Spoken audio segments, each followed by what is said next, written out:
বাংলাদেশের একজন রাজনৈতিক ব্যক্তি উনি স্বপ্নে দেখেন উনি মারা গিয়েছেন।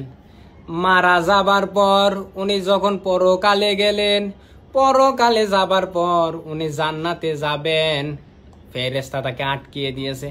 বলতেছে আপনি এখন জান্নাতে যেতে পারবেন না, জান্নাতে সংস্কার কাজ চলতেছে। তখন ওই রাজনৈতিক নেতা বলতেছে সংস্কার কাজ যেহেতু চলতেছে আমাকে একটু জাহান্নামটা ঘুরিয়ে দেখান। যখন ওই নেতাকে নিয়ে ফেরেশতা গেল জাহান্নামে, ওর শয়তানের সাথে হলো দেখা। শয়তানের সাথে দেখা হওয়ার পর ওই লোক শয়তান তার চারদিকে জাহান্নামটা ঘুরিয়ে দেখাচ্ছে। ওই রাজনৈতিক নেতা বলতেছে বাংলাদেশে এত মিটিং মিছিল, চাঁদাবাজি, ডিসি নিয়োগ, ডিসি বাণিজ্য, এসপি বাণিজ্য, এগুলার যন্ত্রণায় আমি অতিষ্ঠ।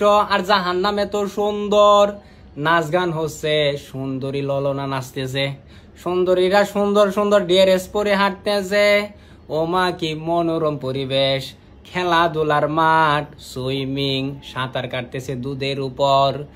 সবাই তো অবাক, ওই নেতা অবাক, বলতেছে ফেরেশতাকে বলতেছে আমি আর জান্নাতে যাব না, সংস্কার আমার দরকার নেই, জান্নাতের সংস্কার জান্নাতে থাক, আমি জাহান্নামে থাকবো।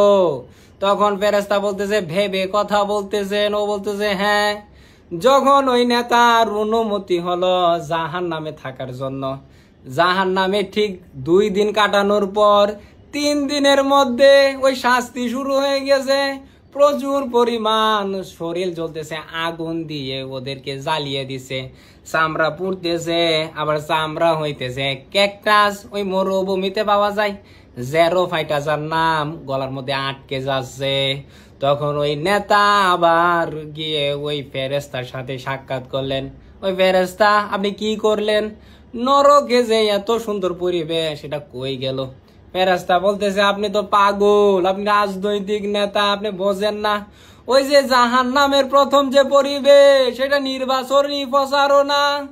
আপনারা যেমন নির্বাচনে প্রচারণার সময় আপনারা প্রার্থীরা বড় শয়তান, ভোটারদেরকে যে উল্লেখযোগ্য যে ইস্তেহার গুলা দেন, গণরুম তুলে দিব, গ্যাস রুম তুলে দিব, চাঁদাবাজি হবে না, জোন পলিটিক্স থাকবে না, এগুলো হইতেছে ওই সুন্দরী রমণী, ওই সুইমিং পুল, ওই নহর।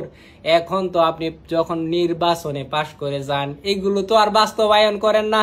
তখন আমার ওই জিনিসটা জাহান্নাম, ওইখানে ওই প্রচারণা ছিল, এই নির্বাচনী প্রচারণা। যে পাশ করে গিয়েছেন তখন তার আসল রূপটা, অর্থাৎ আপনার যে দুনিয়াতে রূপ, জাহান্নাম তার রূপ বানিয়েছে। ডাকসু ক্যান্ডিডেটদের বলবো আপনারা ভালো হয়ে যান। শুধু রুচি মাফিক কথা বলে স্টুডেন্টদের ভোট মনে হয় নিতে পারবেন না। ঢাকা ইউনিভার্সিটির স্টুডেন্ট এত বোকা আমার তো মনে হয় না। সাবধান হয়ে যান।